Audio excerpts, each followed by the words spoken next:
ਹਾਂ ਮਿੰਟੂ ਜੀ, ਖਬਰਾਂ ਦੇ ਵੱਲ ਆਈਏ ਤੇ ਸ਼ੁਰੂਆਤ ਕਰੀਏ ਅੰਮ੍ਰਿਤਪਾਲ ਸਿੰਘ ਤੋਂ। ਅੰਮ੍ਰਿਤਪਾਲ ਸਿੰਘ ਨੇ ਇੱਕ ਵਾਰ ਫਿਰ ਤੋਂ ਬਿਆਨ ਦਿੱਤਾ ਜੀ, ਕਹਿੰਦੇ ਸ਼ਾਸਤਰ ਜਿਹੜੇ ਆ ਉਹ ਸਿੱਖਾਂ ਦੇ ਪੀਰ ਆ। ਇਹ ਅੱਜ ਕੱਲ ਤੁਹਾਨੂੰ ਪਤਾ ਹਥਿਆਰਾਂ ਤੇ ਇੱਥੇ ਵੈਸੇ ਵੀ ਡਿਬੇਟ ਚੱਲ ਰਿਹਾ ਵਾ। ਜੀ ਜੀ। ਤਾਂ ਅਮਰਤਪਾਲ ਸਿੰਘ ਹੋਰਾਂ ਦਾ ਜਿਹੜਾ ਪ੍ਰੋਗਰਾਮ ਹੈ ਖਾਲਸਾ ਵਹੀਰ, ਉਹ ਅੱਜ ਤੋਂ ਸਟਾਰਟ ਹੋਇਆ। ਅੱਜ ਦਰਬਾਰ ਸਾਹਿਬ ਦੇ ਵਿੱਚ ਨਤਮਸਤਕ ਹੋ ਕੇ ਉਥੋਂ ਰਵਾਨਗੀ ਪਾਈ।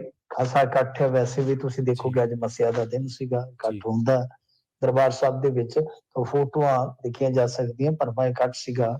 ਤੇ ਉੱਥੇ ਇੱਕ ਜਿਹੜੀ ਇਹਨਾਂ ਨੇ ਸਟੇਟਮੈਂਟ ਦਿੱਤੀ ਆ, ਉਹਦੇ ਵਿੱਚ ਆਖਿਆ ਕਿ ਦੇਖੋ ਮਤਲਬ ਕਿ ਕੁਝ ਲੋਕ ਇਤਰਾਜ਼ ਕਰ ਰਹੇ ਸਨ। ਰਾਜਾ ਵੜਿੰਗ ਨੇ ਖਾਸ ਤੌਰ ਤੇ ਫੋਟੋ ਪਾਈ ਸੀ, ਤੁਹਾਨੂੰ ਯਾਦ ਹੋਏਗਾ।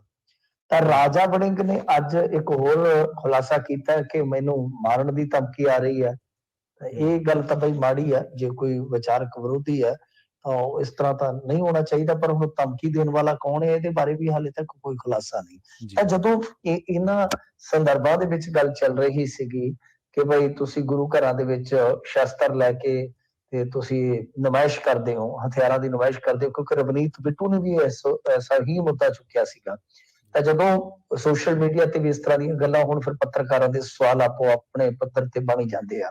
ਤਾਂ ਇਹਨਾਂ ਨੇ ਜਦੋਂ ਪੁੱਛਿਆ ਤਾਂ ਇਹਨਾਂ ਦਾ ਜਵਾਬ ਸੀਗਾ ਕਿ ਦੇਖੋ ਸ਼ਸਤਰ ਜਿਹੜੇ ਆ, ਮਤਲਬ ਕਿ ਜਿਹੜਾ ਹਥਿਆਰ ਆਪਾਂ ਕਹਿ ਲਈਏ ਕਿ ਇਹ ਸਿੱਖਾਂ ਦੇ ਪੀਰ ਆ। ਔਰ ਜੇ ਤੁਸੀਂ ਦੇਖੋਗੇ ਪੰਜਾਂ ਤਖਤਾਂ ਤੇ ਗੁਰੂ ਸਾਹਿਬ ਵੇਲੇ ਦੇ ਹਥਿਆਰ ਪਏ ਆ, ਬੰਦੂਕਾਂ ਪਈਆਂ ਨੇ, ਤੇ ਮਰਿਆਦਾ ਦੇ ਮੁਤਾਬਕ ਉਹਨਾਂ ਨੂੰ ਗੁਰੂ ਸਾਹਿਬ ਦੇ ਸਰੂਪ ਤੋਂ ਵੀ ਉੱਤੇ ਰੱਖਿਆ ਜਾਂਦਾ ਹੈ। ਯਾਨੀ ਇਹਨਾਂ ਦਾ ਕਹਿਣਾ ਇਹ ਸੀ, ਤਰਕ ਇਹਨਾਂ ਦਾ ਇਹ ਸੀਗਾ ਕਿ ਸ਼ਸਤਰ ਜਿਹੜੇ ਆ ਉਹ ਸਿੱਖਾਂ ਦਾ ਇੱਕ ਤਰ੍ਹਾਂ ਨਾਲ ਕਹਿ ਲਓ ਕਿ ਬਈ ਹਿੱਸਾ ਹੈ। ਤੇ ਦੂਸਰੇ ਪਾਸੇ ਜਿਹੜੀ ਗੱਲ ਕਹੀ ਕਿ ਹਿੰਦੂਆਂ ਨੂੰ ਵੀ ਸ਼ਸਤਰਾਂ ਤੋਂ ਡਰਨਾ ਨਹੀਂ ਚਾਹੀਦਾ, ਕਿਉਂਕਿ ਇਹਨਾਂ ਦੇ ਦੇਵੀ ਦੇਵਤਿਆਂ ਕੋਲ ਵੀ ਸ਼ਸਤਰ ਸਨ। ਤੇ ਨਰਿੰਦਰ ਮੋਦੀ ਤਾਂ ਖੁਦ ਹਥਿਆਰਾਂ ਦੀ ਪੂਜਾ ਕਰਦੇ ਆ, ਉਹਨਾਂ ਦੀਆਂ ਫੋਟੋਆਂ ਜਿਹੜੀਆਂ ਵਾਇਰਲ ਹੁੰਦੀਆਂ। ਤਾਂ ਇਹ ਸਾਰੀ ਸਟੇਟਮੈਂਟ ਸੀਗੀ। ਪਰ ਹਥਿਆਰਾਂ ਦੇ ਮਾਮਲੇ 'ਚ ਇੱਥੇ ਬਹੁਤ ਕੁਝ ਚੱਲ ਰਿਹਾ। ਅੱਜ ਵੀ ਧੜਾਧੜ ਪਰਚੇ ਦਰਜ ਹੋਏ ਆ। ਤਾਂ ਕੁੱਲ ਮਿਲਾ ਕੇ ਹਥਿਆਰਾਂ ਦੀ ਨੁਮਾਇਸ਼ ਰੋਕਣ ਵਾਸਤੇ ਜੋ ਇਹ ਮੁਹਿੰਮ ਇਹਨਾਂ ਨੇ ਵਿੱਢੀ ਹੋਈ ਆ, ਉਹਦੇ ਵਿੱਚ FIR ਤਾਂ ਢੇਰਾਂ ਦੇ ਢੇਰ ਹੋ ਹੀ ਰਹੇ ਆ।